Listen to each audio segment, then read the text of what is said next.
The dust had not settled yet when Elias Moore heard the horse stop.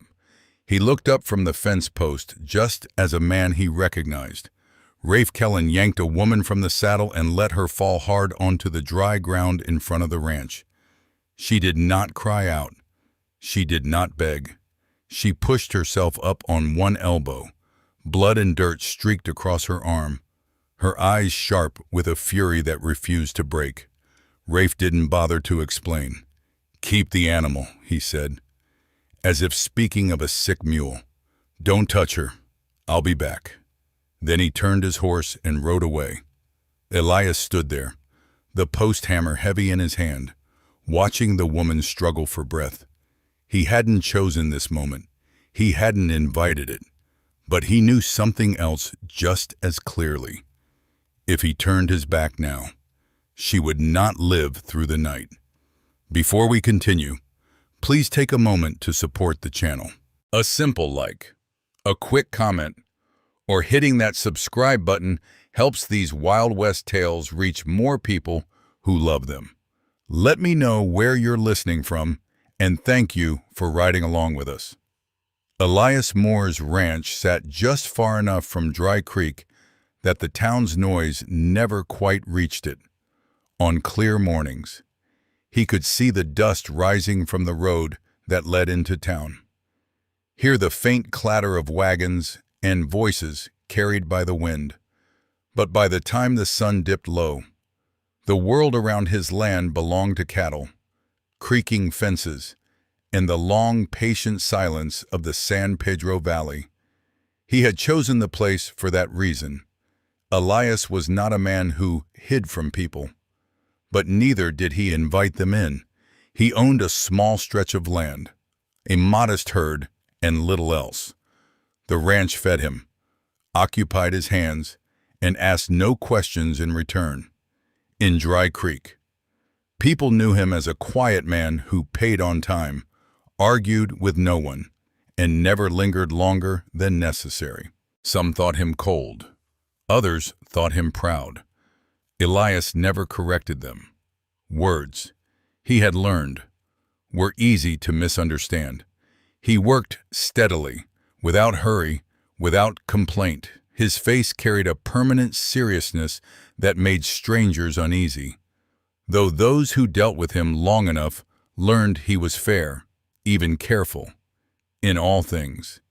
He did not drink much. He did not boast.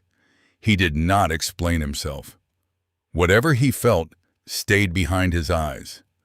The woman lying in the dirt at his feet did not belong in that quiet order. She was Apache, he knew that at once. Not from her clothes alone, torn and dust-stained, but from the way she held herself even while injured. Her body shook with exhaustion, yet her spine remained straight. Her jaw was set, not in fear, but in refusal. She looked at him as if measuring the distance between them, not seeking mercy, only preparing for what might come next. Elias crouched a few steps away, far enough not to crowd her. He took in the shallow rise of her chest, the dark smear of blood along her forearm, the way one hand trembled despite her effort to steady it. Whoever had dragged her here had not done so gently. Whoever she was, she had fought. He set his hammer down slowly. "You don't belong here," he said at last. His voice was low, even, unused to speaking more than necessary. Her eyes flicked to him, sharp and assessing. She did not answer. That, strangely, eased something in him. He had not expected words. People said too much when they were afraid. Silence often meant something else: strength, or pride, or pain held tightly in check. The sun slid lower, stretching shadows across the yard. Elias knew how quickly the desert cooled once the light faded. How unforgiving the night could be to a body already worn thin. He also knew what trouble came with letting a wounded Apache woman remain on his land. For a long moment, He weighed the risks he understood against the one he did not. Then he stood and nodded once, more to himself than to her. "You can stay," he said, "until you're strong enough to leave." He did not say why. He did not need to. Elias did not touch her until he had to. He fetched water first, moving with the same deliberate calm he used when handling a skittish horse. He set the tin cup on the ground within her reach and stepped back.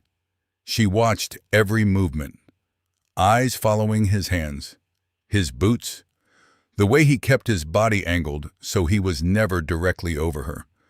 When she reached for the cup, her fingers shook. The smallest thing, hardly noticeable, tightened in his chest. "Drink slow," he said. Not a command, just information. She ignored the advice and drank anyway, then stopped, breath hitching as the pain caught up to her. She did not look at him for help.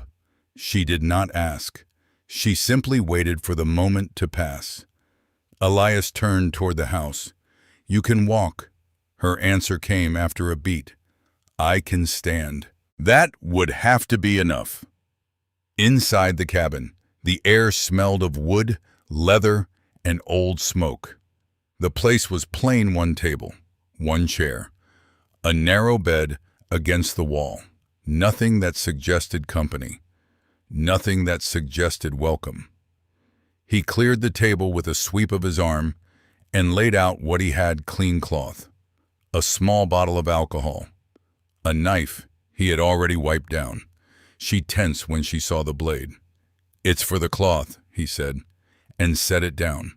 She studied his face, searching for something he did not offer. Whatever she found there made her look away. The wound along her forearm was worse than it first appeared: deep scrapes, bruising, dried blood crusted into the skin. Elias worked carefully, his hand steady, his touch brief and purposeful. He did not apologize when she flinched. He did not soothe her with empty words. He cleaned, wrapped, and tied the cloth firm enough to hold, loose enough not to hurt. "You fight hard," he said once, before he could stop himself. Her mouth curved into something sharp, harder than he expected. Elias nodded. He did not ask who he was. When he finished, he stepped back, giving her space again. "Sleep if you can. I'll be outside." "You're not afraid I'll run?" she asked. "If you could," he said. "You already would have." She did not reply, but when he turned to leave, she spoke again, low, controlled. "You're not like him." He paused with his hand on the doorframe. "That's a low bar. That's not what I meant." He waited, but she said nothing more. Outside, the sky had darkened to a deep, cooling blue. Elias fed the animals, checked the fence, kept his hands busy while his thoughts circled back to the cabin. He did not tell himself stories about who she was or where she would go. He had learned better than that. People arrived in trouble. People left when they could. The ranch was not meant to hold anything in place. Still, when the night settled and the stars came out sharp and cold, he found himself listening. Her breathing was rough at first, then steadier. At one point, she murmured something in her own language, a sound like a warning or a promise. Elias did not understand the words, but he understood the tone. It was not fear. It was resolve. He sat on the step, hat pulled low, eyes on the dark stretch of land beyond the fence. This was how trouble began, not with gunfire or shouting, but with a single choice made quietly, without witnesses. He had not chosen her, but he had chosen not to walk away. And for a man like Elias Moore, that was never a small thing. Morning came without ceremony. The sun rose pale and steady over the San Pedro Valley, lifting the night's cold from the ground inch by inch. Elias was already awake, moving through the routines that had shaped his days for years, checking the troughs, counting the cattle, tightening a loose rail where the fence sagged. He worked the way he always did, methodical, unhurried, as if time were something to be measured in tasks completed rather than hours passed. When he glanced toward the cabin, he half expected the woman to be gone. She was not. She stood in the doorway, leaning lightly against the frame, her injured arm bound and held close to her side. Her face was drawn with pain, but her posture was upright. She watched him without speaking, her gaze steady and unblinking. "You should sit," he said, not looking at her directly. "Morning comes hard after a night like that." "I've had harder," she replied. Her voice was low, controlled, carrying no request for sympathy. Elias nodded once and returned to his work. He did not argue. He had learned that advice, when given to people who did not ask for it, often sounded like judgment. They settled into an uneasy rhythm. Elias left food where she could reach it: cornbread, dried meat, water drawn fresh from the well. He did not hover. He did not ask questions. When he spoke, it was only to explain what needed explaining: which gate stuck, where the shade held longest in the afternoon, how far it was to the road that led back toward town.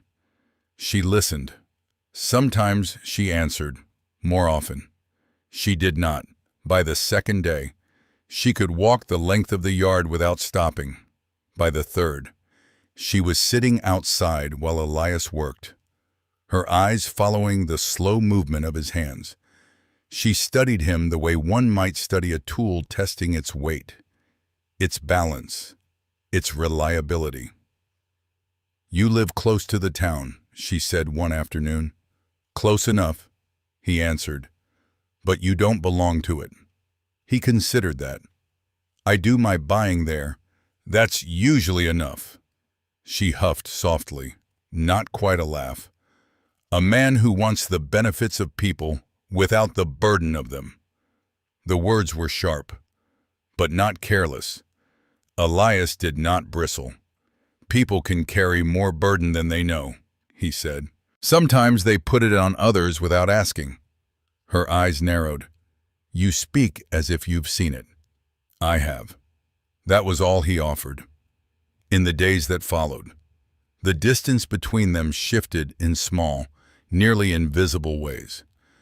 Elias noticed things he told himself did not matter: how she favored her uninjured arm, how she watched the horizon at dusk, how she flinched not at sudden sounds, but at laughter drifting faintly from the direction of town. He noticed how she never turned her back on him fully, not even when she slept. She noticed things too. She noticed that Elias never entered the cabin without making noise first, even when he thought she was asleep. That he kept his rifle within reach, but never laid it where it could be seen as a warning. That when a rider passed on the distant road, he stood where she could see him standing there, not blocking her path, not positioning himself between her and the open land. "You don't trust easily," she said one evening as the sun sank low. "Trust's expensive," he replied. "I don't buy it often."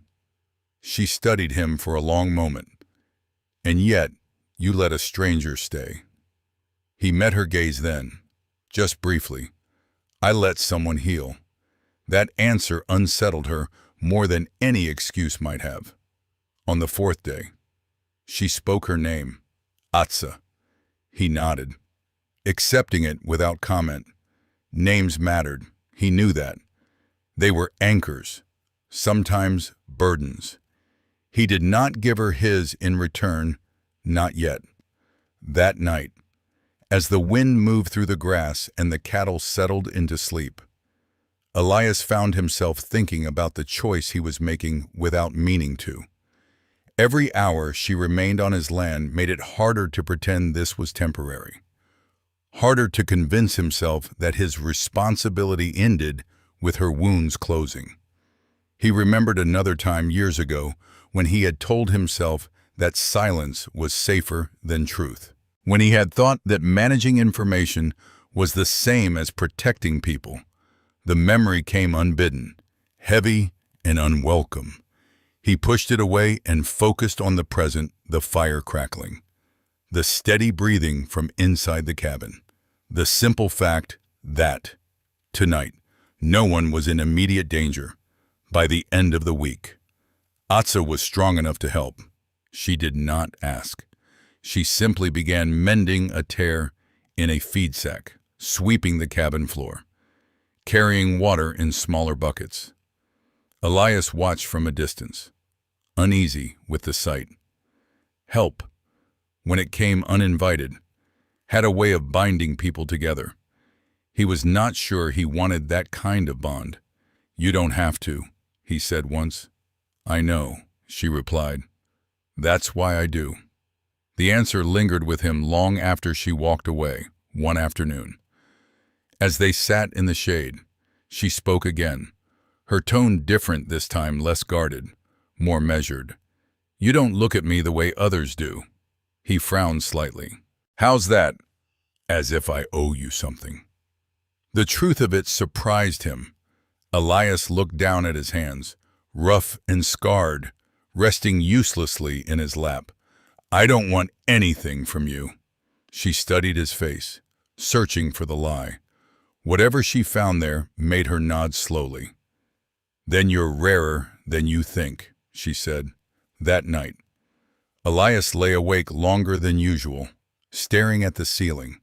He realized, with a quiet unease, that his fear was no longer of the trouble she might bring to his door. It was of what it meant that he cared whether she stayed or left. For a man who had built his life around standing apart, that realization was the most dangerous thing of all. Rafe Kellen came back just before sunset. Elias saw him first from the far end of the pasture, a dark shape cutting across the pale land, riding without hurry. That alone told Elias something was wrong. Rafe was not a man who took his time unless he believed the ground beneath him was solid. Elias set the fence tool down and waited. Atsa was near the cabin, folding cloth she had washed earlier. When she noticed the change in Elias's posture, she followed his gaze. Her body stiffened instantly, not with fear, but with recognition. Her hand moved, almost without thought, toward the knife she now carried tucked at her belt. "He's back," she said. "I know." Rafe dismounted a few yards from the house, his smile easy, his eyes sharp. He looked from Elias to Atsa and back again, taking in the distance between them, the way neither stood behind the other. "Well," Rafe said, brushing dust from his sleeve, "she's still breathing. I'll give you that." Elias did not answer. Rafe's gaze lingered on Atsa, then slid back to Elias. "I figured you'd do what you do best. Keep things quiet. Keep your head down." "She's not yours," Elias said. Rafe laughed softly. "That's where you're wrong. Everything's someone's. Out here. Just depends who's willing to say it out loud." He stepped closer. Atsa shifted, placing herself slightly behind Elias, not hiding, but choosing her angle. Elias felt the movement more than he saw it. It set something firm inside him. "You don't want this trouble," Rafe continued. "I do business. You keep cattle. We don't need to mix the two." "You dragged her here," Elias said. "You made it my business." Rafe's smile thinned. "I gave you a favor. Somewhere safe to leave her while things cooled down." "She's not cooling down," Elias replied. "And neither are you." For a moment, Rafe's eyes hardened. "Careful. You're not built for this kind of loyalty." Elias finally turned fully toward him. "This isn't loyalty." "Oh," Rafe tilted his head. "Then what is it?" Elias did not answer right away. He thought of the quiet days, the careful distance, the way he had told himself again and again that she would leave as soon as she could. He thought of the one thing he had learned too late, years ago. "It's a line," he said at last. "And you crossed it." Rafe's hand dropped to his gun. Before he could speak again, Elias stepped forward and placed himself squarely between Rafe and Atsa. The movement was unremarkable, almost casual, but it changed everything. Atsa inhaled sharply. She had not asked him to do this. She had not expected it. Yet there he was, blocking her from view, from threat, from bargaining. Rafe stared at him, disbelief flickering across his face. "You serious?" "Yes. You'd risk your land, your name over her." Elias did not look back at Atsa. "Over myself." That was when Rafe understood. And when he did, his expression shifted not to anger, but to calculation. "All right," he said slowly, raising his hands. "No need to turn this into something ugly." He took a step back, then another. "I'll leave," he continued, "for now.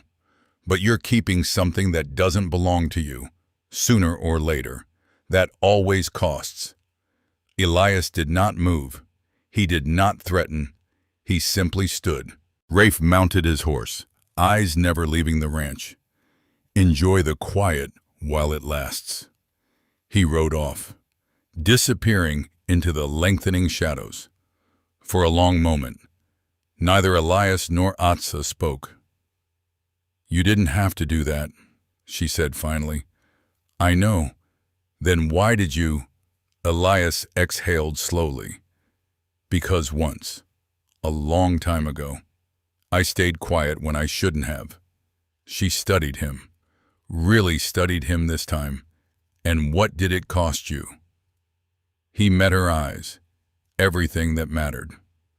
The sun dipped below the hills, leaving the valley wrapped in dusk. The cattle shifted uneasily. Somewhere in the distance, a bird cried out. "He'll come back," Atsa said. "I know. And you still chose this." "Yes." She nodded, the gesture slow and deliberate.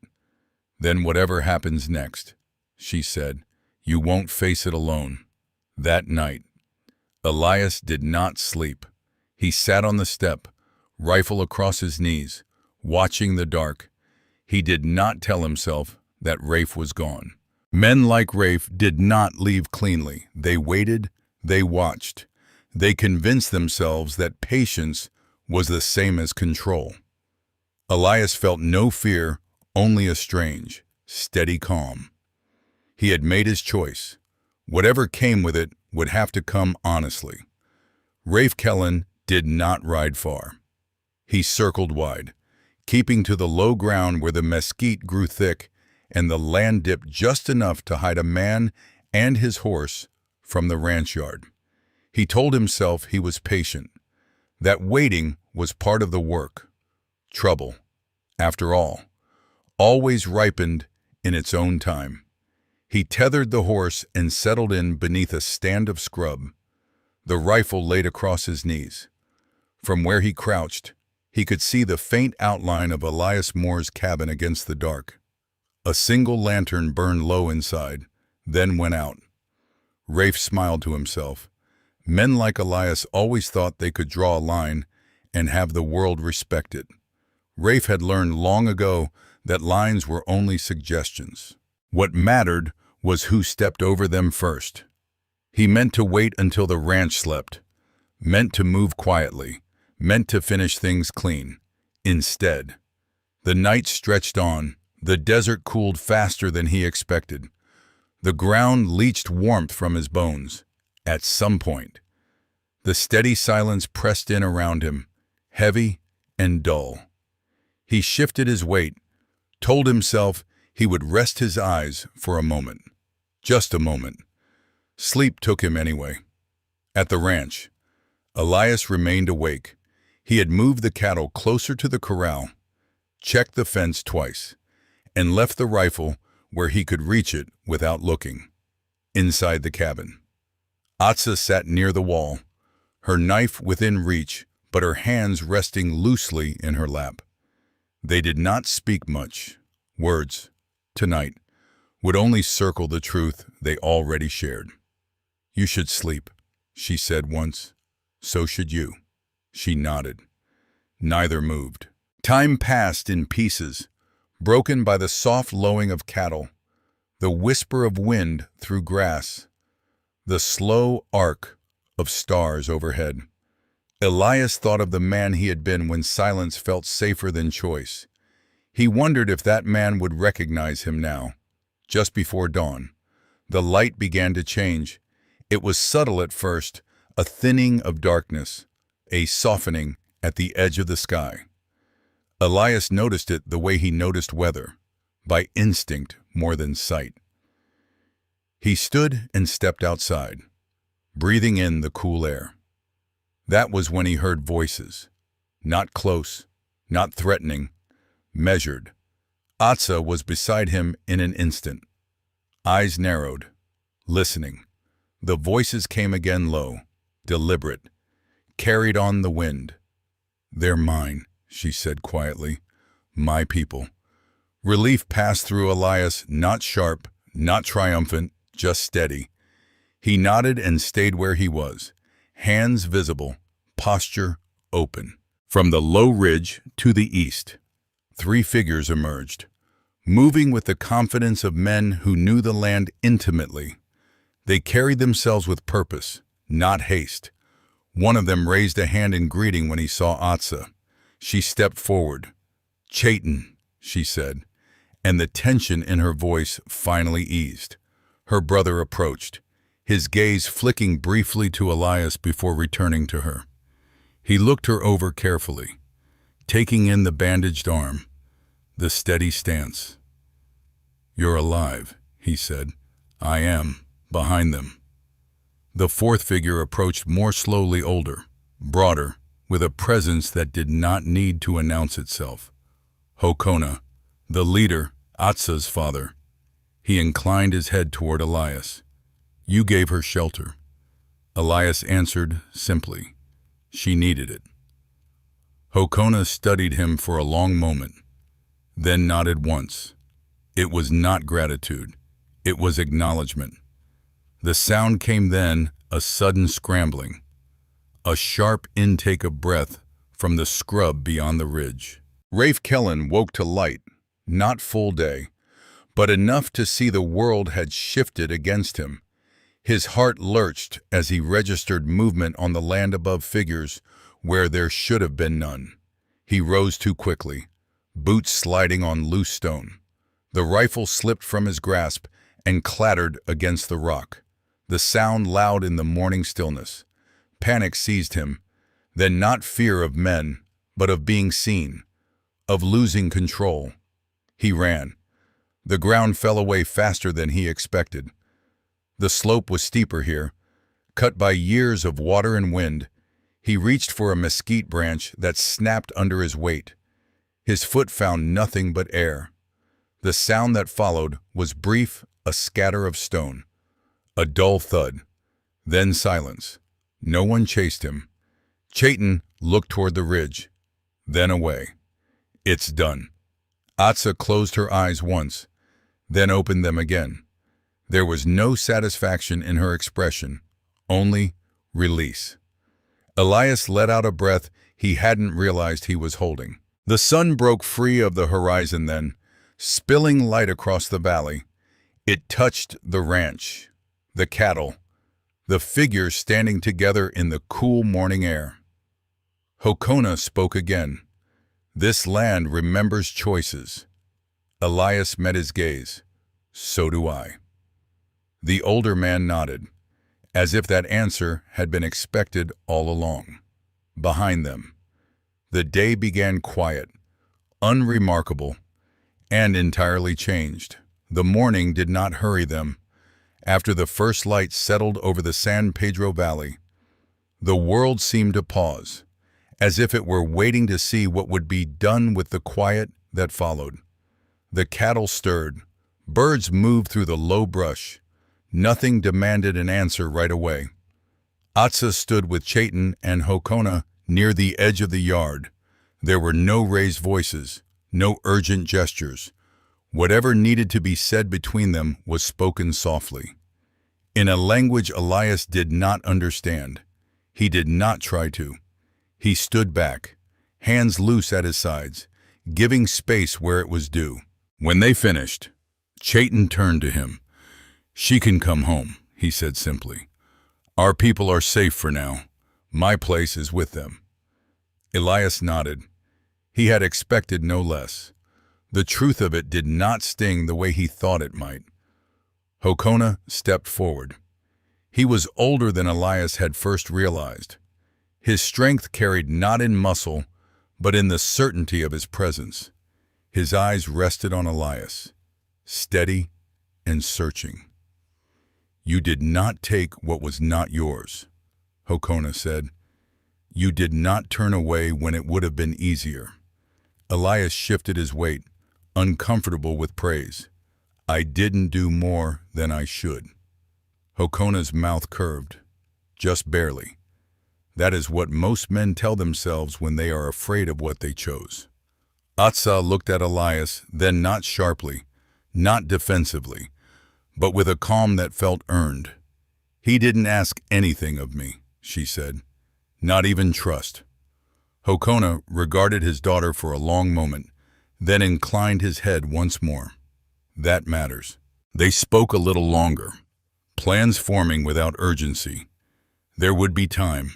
There would always be time, now that the danger had passed.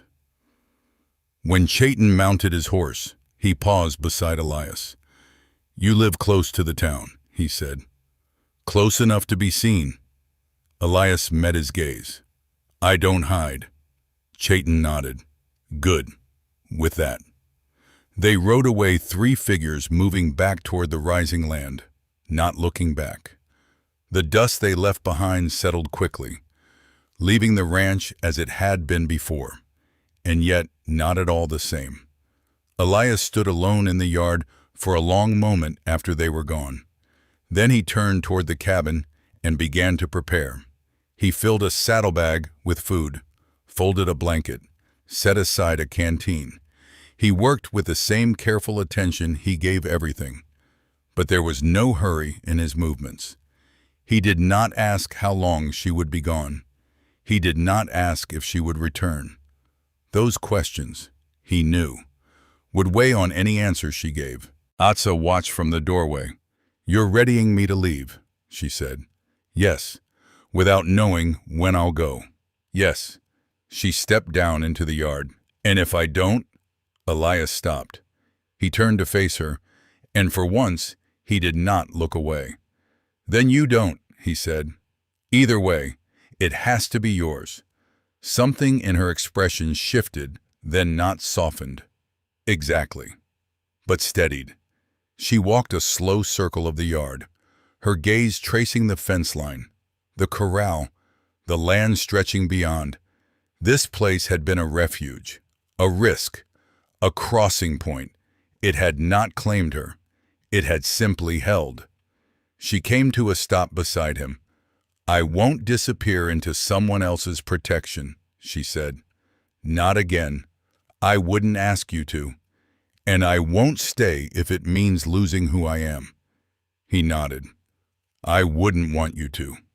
They stood there, the space between them neither closing nor widening. Then Atsa spoke again, her voice quiet but sure.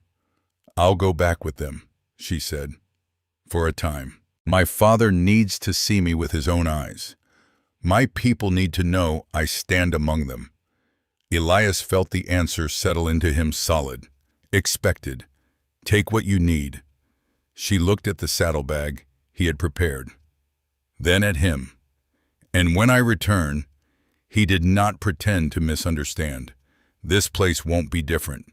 She studied his face, searching for promises he did not make, finding none. She smiled small, genuine. "That's why I can come back." They did not touch. There was no need. She left before noon, riding alone this time, her posture easy, her movement unburdened. Elias watched until she disappeared into the land. until there was nothing left but the line where earth met sky. The day stretched on. He repaired the fence she had noticed earlier, reset a post that had been leaning for years. He worked through the afternoon heat, through the long shadows, through the quiet that had once felt like a wall and now felt like room to breathe. Near sunset, a figure appeared on the road. Not Chaitin, not Hokona, Atsa. She dismounted at the gate and stood there, waiting not to be let in, but to be seen. Elias set his tools down and walked towards her. "You came back. I said I would," she replied. "And I don't say things lightly." He opened the gate. She passed through it on her own. They did not speak for a while. There was nothing left to explain. As evening settled over the ranch, Elias returned to his work, and Atsa joined him lifting boards, steadying wire, moving alongside him as if this had always been the shape of things. No declarations, no claims, just two people choosing the same ground. When the last light faded and the first stars appeared, Elias realized something he had not allowed himself to name before. He was no longer standing apart, and this time, it did not feel like a mistake. The true courage in the American West was not always found in violence or conquest, but in restraint, responsibility, and quiet compassion. Elias Moore's journey shows that doing the right thing is often lonely and unseen, yet deeply transformative through patience, respect, and the willingness to stand firm without demanding reward. Healing becomes possible not just for individuals, but between people, cultures, and wounded histories.